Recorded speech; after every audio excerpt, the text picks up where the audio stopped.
Nous ne laisserons pas tous ceux qui auront commis des exactions à l'encontre des Camerounais dans une impunité totale ou partielle. Notre rôle aussi, là encore d'avocat, c'est de mettre tout le monde en garde. Nous ne lâcherons rien, nous ne céderons rien et nous traquerons tout le monde jusqu'au bout. Si demain, le Conseil constitutionnel, lundi prochain, j'ai vu qu'ils ont pris de nouvelles habitudes, celle de retarder la proclamation des résultats. Tant mieux, si tout cela est pour pousser à une réflexion plus intelligente et à la mise en valeur de l'intérêt du Cameroun d'abord, ce serait une très bonne chose. J'en serais, en tout cas pour ma part, ravi. Si donc le lundi prochain, il arrivait, à tout hasard, aux membres du Conseil constitutionnel et à ceux qui tirent les ficelles derrière, de proclamer un résultat qui ne soit pas conforme à ce qui est sorti par les urnes, ben, ils prennent le risque de créer une instabilité dans le pays qui est déjà instable dans une certaine zone, ils vont la créer ailleurs et probablement dans tout le pays, de créer des conditions, probablement, d'une situation qui n'est ni souhaitée ni souhaitable et qui peuvent donner lieu à des exactions. Notre rôle aussi, là encore d'avocat, c'est de mettre tout le monde en garde. Nous ne lâcherons rien, nous ne céderons rien et nous traquerons tout le monde jusqu'au bout. Ça, c'est le minimum du devoir que nous avons tous vis-à-vis du Cameroun et des Camerounais. Tout le monde jusqu'au bout, vous parlez de la justice pénale internationale. Oui, bien entendu. C'est-à-dire c'est-à-dire que nous irons devant les tribunaux qu'il faut, nous essayerons là où il faut de faire exprimer la compétence universelle là où elle est possible, et en tout cas, nous ne laisserons pas tous ceux qui auront commis des exactions à l'encontre des Camerounais dans une impunité totale ou partielle. Donc là, vous parlez aux responsables de la police, au fameux ministre de l'administration territoriale qu'on appelle Moulinex, et aux militaires, aux policiers, aux gendarmes, qui ne pourront pas dire qu'ils ont juste obéi aux ordres. Non, ma démarche, encore une fois, n'est pas de menacer ni d'intimider. Je ne suis pas du tout dans ce rôle-là. Je suis avocat et ça s'arrête là. Mais je me dis, si le moment venu, il se trouve que certains ont obéi à des ordres manifestement illégaux, parce qu'aucun ordre n'est illégal qui vous demande de tuer. Ça n'est pas possible. Si en tout cas des responsables venaient à faire cela, et que nous soyons saisis, et nous le serons évidemment, dans ce cadre-là, nous irons jusqu'au bout. Oui. Justement, cette parole-là, ça montre que finalement les Camerounais qui réclament la justice, la liberté, la démocratie, la dignité ne sont pas seuls, parce que d'une certaine manière, l'Afrique et le monde se sont habitués à un Cameroun où rien ne se passe. Et on a l'impression que le pouvoir a réussi à empêcher toute internationalisation de la querelle camerounaise.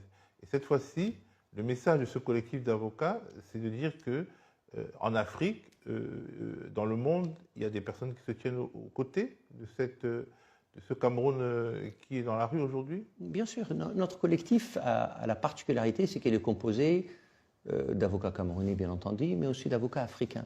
Et donc l'idée de nous dire à chaque fois, voyez-vous, il y a des Européens, des Occidentaux qui viennent nous donner des leçons, n'est pas vrai. Nous sommes d'abord un collectif africain. Et nous sommes un collectif africain parce que le Cameroun n'est pas n'importe quel pays. Enlever le Cameroun de la zone d'Afrique centrale, il ne restera pas grand-chose. Alors certains observateurs évoquent déjà une possible arrestation d'Issa Chiroma Bakary. Ils ne le font pas parce qu'ils l'imaginent, mais parce qu'un certain nombre de menaces sont explicites. Est-ce que c'est une hypothèse que vous prenez au sérieux? Donc le Sénégal nous a donné un chemin, une leçon, et il n'y a pas de raison que le Cameroun soit moins bien que le Sénégal. Donc notre premier souhait, c'est que le président Biya reconnaisse sa défaite, téléphone et félicite d'abord le peuple camerounais pour sa maturité et son envie de changement. Vous imaginez bien que hier, dans notre conférence de presse, une Camerounaise a pris la parole. Elle a 43 ans. Elle n'a connu que le président Biya. Vous imaginez bien la frustration qu'elle a à avoir son pays qui n'est connu en 43 ans qu'un seul président.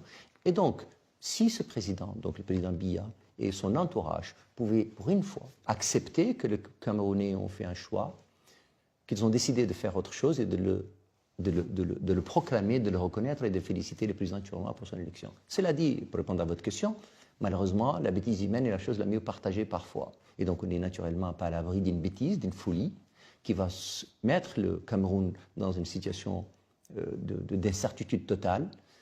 On n'en connaît pas les conséquences. Et en tout cas, nous, comme collectif d'avocats, nous attendons évidemment cette hypothèse parce que nous ne pouvons rien exclure. Et bien entendu, nous agirons avec le candidat, son équipe, et surtout avec nos confrères camerounais auprès desquels nous nous tenons prêts pour toutes les hypothèses et toutes les éventualités. que vous avez dans le nord du Cameroun tous les ingrédients d'une situation explosive. Une pauvreté importante, une insécurité absolue et des mouvements armés hors contrôle. Si vous ajoutez à ça une crise électorale qui peut durer très longtemps, on ne peut naturellement que avoir peur de ce qui peut arriver. Je préfère rester assez prudent dans mes mots. Et donc, naturellement, le Cameroun, de ce point de vue-là, n'échappe pas aux autres. Mais cette élection camerounaise, encore, je vous l'ai dit, ne ressemble pas aux autres. Je pense que derrière l'élection, il y a un problème de dignité.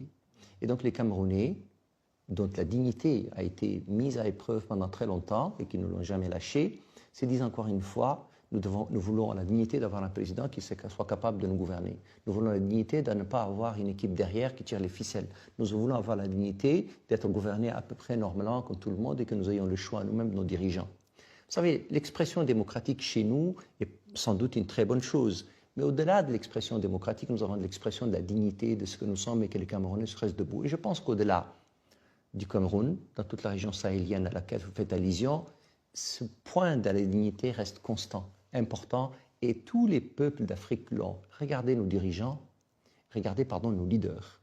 Ce n'est pas souvent des grands démocrates, mais ce sont ceux qui nous promettent de la dignité. Et je pense que c'est le cas dans la région de l'AES aujourd'hui.